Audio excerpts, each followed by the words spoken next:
नमस्कार. अॅग्रोशिवा रील्समध्ये आपल्या सर्वांचं पुन्हा एकदा स्वागत. आज आहे शनिवार दिनांक 3 जानेवारी 2026. आजच्या आवक कुठे कुठे आणि कशा झाल्या ते आपण बघूया. बंगलोरमध्ये कांद्याच्या 47,264 गोण्या आणि बंगलोरचं दुसरं जे बाजार समिती आहे तिथे 2,629 गोण्यांची आवक झाली आहे.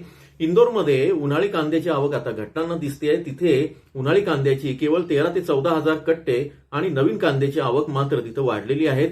30 ते 32 हजार कट्टे अशी आवक झालेली आहे.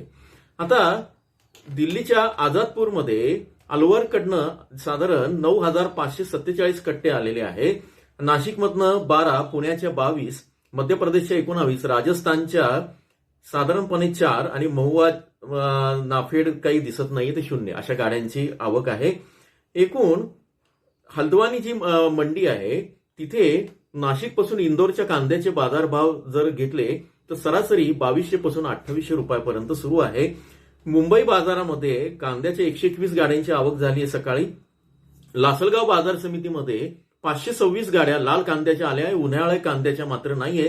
खात चोपडे साधारण 29 नग आलेले आहेत. चांदवड बाजार समितीमध्ये 500 गाड्या कांद्याचे आलेल्या आहेत लाल कांद्याच्या. उन्हाळी कांदा गाड्या 0 आलेल्या आहेत.